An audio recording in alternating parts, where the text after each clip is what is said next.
ओम शांति। पिताश्री के लौकिक तथा अलौकिक जीवन के कुछ प्रेरणादायक प्रसंग। पिताश्री ब्रह्मा, जिन्हें लोग स्नेह से दादा कहते थे और जिनकी अद्भुत जीवन कहानी के कुछ वृत्तांत हम भाग 1 में लिखाए हैं, का वास्तव में सारा ही साकार जीवन एक प्रबल प्रेरणा का स्रोत था। परमपिता परमात्मा शिव का माध्यम बनने के काफी समय पहले, जब वे जवाहरात का व्यापार करते थे और गृहस्थ एवं सांसारिक संबंधों के लेन देन में लगे हुए थे, तब भी उनका व्यवहार आचार लाखों करोड़ों लोगों से श्रेष्ठ था। निसंदेह दिव्य साक्षात्कारों तथा परमात्मा शिव के दिव्य प्रवेश के बाद तो उनके विचार एवं संस्कार में अनुपम परिवर्तन आया ही, परंतु उसके पहले का उनके भक्ति काल का जीवन भी सामान्य जनों से के जीवन से बहुत ही ऊंचा था। इसी प्रसंग में उनके जीवन के ऐसे बहुत से उदाहरण दिए जा सकते हैं, परंतु हम यहाँ उनके भक्ति काल के पुरुषार्थ के बारे में 2-4 वृत्तांत प्रस्तुत करेंगे। दादा की लौकिक बहू ब्रिजेंद्रा बहन जी बताती हैं कि एक बार बाबा जब अपने जवाहरात के व्यापार केंद्र में अपनी गद्दी पर बैठे जवाहरात की एक पुड़िया का मूल्यांकन कर रहे थे, तो उन्होंने अचानक ही कहीं जाना पड़ गया।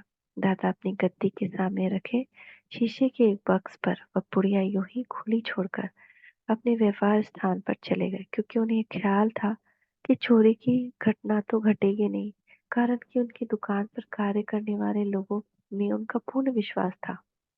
परंतु उस दिन अचानक ही एक सुनार, जो बाबा से श्रृंगार और जेवर बनाने का ऑर्डर लेकर जाता था, के बच्चे बाबा की अनुपस्थिति में वहां आए थे और वे इस पुड़िया में से कुछ जवाहरात उठाकर चंपत हो गए।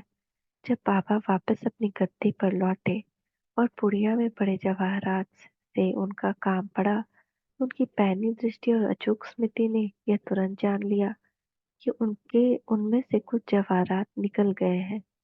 उन्हें दुकान पर कार्य करने वाले सभी कार्यकर्ताओं में तो पूर्ण विश्वास था ही कि उन्होंने तो ये लिए ही नहीं होंगे। अतः उनमें से किसी को भी बाबा ने एक शब्द भी ऐसे नहीं कहा जो उनके विश्वास के भंग होने का सूचक हो। बाबा ने उनसे केवल इतना ही मालूम किया कि उनकी अनुपस्थिति में कौन आया था और कौन उनकी गद्दी वाले कमरे में गया था। जब उनको यह मालूम हो गया कि अमुक सुनार के बच्चे वहां आए थे, वे तुरंत ही अपनी गाड़ी में किसी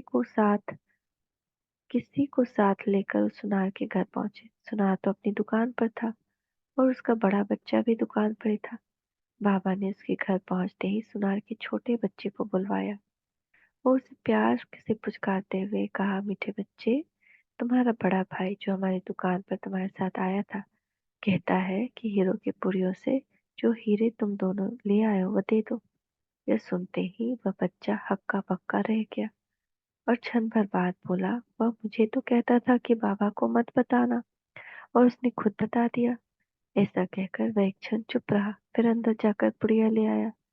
तब बाबा ने हीरे लेते हुए और प्यार करते हुए कहा, अच्छा यह तो बताओ कि ये किस लिए उठा लाए थे।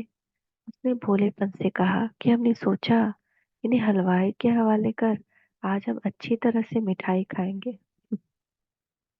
इन सारी वार्ता में बाबा ने एक बार भी न उसे डांटा, न उससे क्रोध किया, न उस पर हाथ ही उठाया, बल्कि उसे खूब मिठाई खिलाई। कहा, देखो, फिर कभी चोरी न करना, वरना पुलिस पकड़ के ले जाएगी, और यदि तुम्हारे पिताजी को मालूम हो गया तो वो भी तुम्हारी पिटाई करेंगे।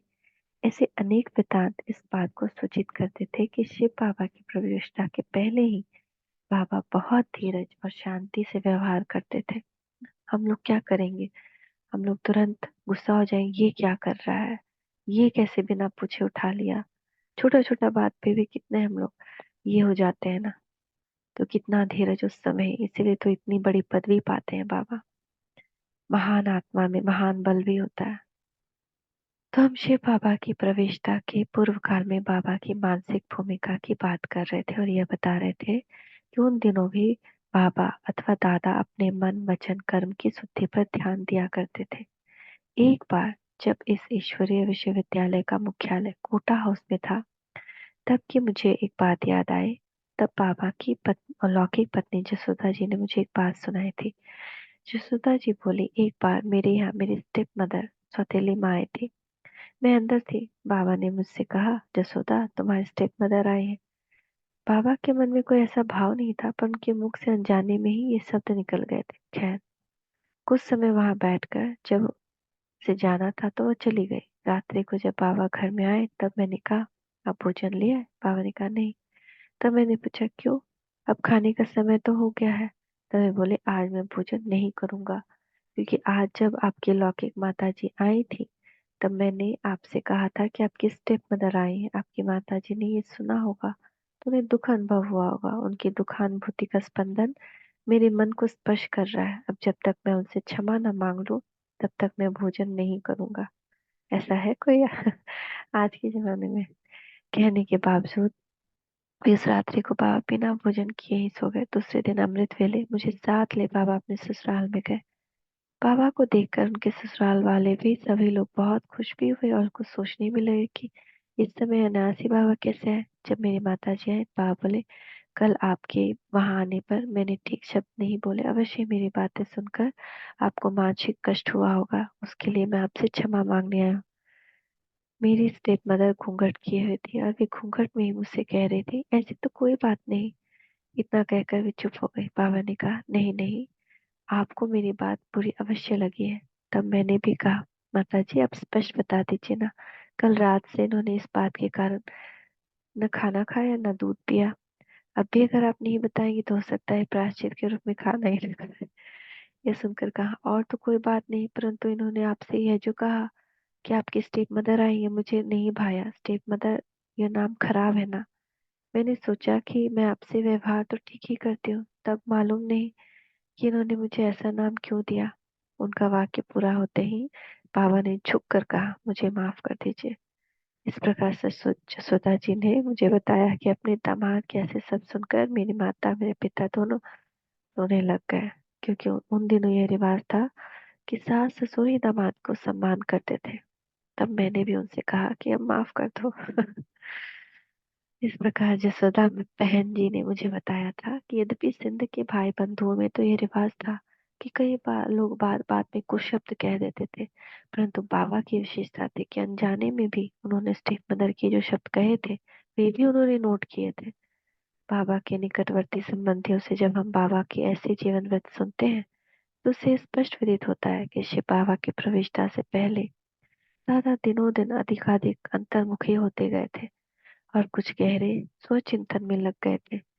ब्रह्मा कुमारी ब्रजेंद्रा कहती थी कि एक बार की बात है कि बाबा के यहाँ काफी अतिथि आकर ठहरे हुए थे। तब बाबा रात्रि का सबका आतिथ्य कर चुकने के बाद अपनी एक चाचा की कोठरी पर जाकर रहा करते थे, क्योंकि तब बाबा बहुत एकांत प्रिय हो गए थे। उस रात्रि उनके चले जाने के बाद एक नौकर बाबा के लिए उस कोठी पर दूध लेकर गया। वहां पहुंचकर उन्होंने देखा बाबा वहां नहीं है। वह बेचारा लौट आया, उसने घर में समाचार दिया। तब मुझे भी समाचार ज्ञात हुआ। ब्रह्म कुमारी ब्रजेंद्रा जी भी कहती है, दादा ने मुझे बहुत स्नेह से पाला था। जब नौकर ने मुझे ये समाचार दिया तो मेरा मन स्नेहवश कुछ घबरा सा गया। तब बाबा ने बड़े लौकिक भाई नवाले जी ने दूसरे भंडारी को बाबा को ढूंढने के लिए भेजा और एक ड्राइवर को लेकर स्वयं भी ढूंढने गए। उन्होंने देखा कि एक चर्च के निकट एक अच्छा ऊंचा सा स्थान, जहाँ एकांत और शांतिपूर्ण वातावरण था। बाबा भी उन दिनों एकांत और शांति पसंद करते थे, अतः वहां ऐसा वातावरण देखकर वे वहीं एक बेंच पर बैठ गए और चिंतन में निमग्न हो गए थे। भाई ने पीछे से आकर उनकी पीठ पर हाथ रखा। दादा ने पीछे मुड़ते हुए देखकर कहा, भाऊ अभी चलता हूँ। बाबा ने ख्याल नहीं किया उन्हें कोई ढूंढने उनके पीछे चला आएगा। उन दिनों वे मनन चिंतन में ही रहते थे।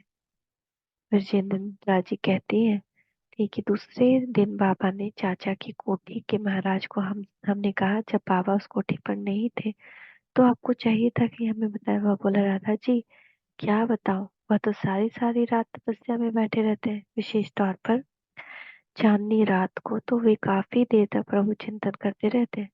अभी पिछले दिन भी ऐसा ही हुआ। तो कितना बड़ा कल चांदनी रात, मैंने भी कोशिश की कि चांदनी रात को सारी रात बैठकर मनन चिंतन करूं या बैठकर तपस्या करूं। लेकिन दिख ही नहीं पाए, सो गए। तो कितना ज्यादा अंदर में भगवान के प्रति मिलने की इच्छा, उत्कंठा, कितना ज्यादा पुरुषार्थ, तपस्या रात रात भर करना, रात रात भर सबको प्रकाश देना। तभी तो फर्स्ट प्रिंस सत्युग के बनते हैं, कृष्ण बनते हैं, नारायण बनते हैं। ओम शांति, ओम शांति, ओम शांति।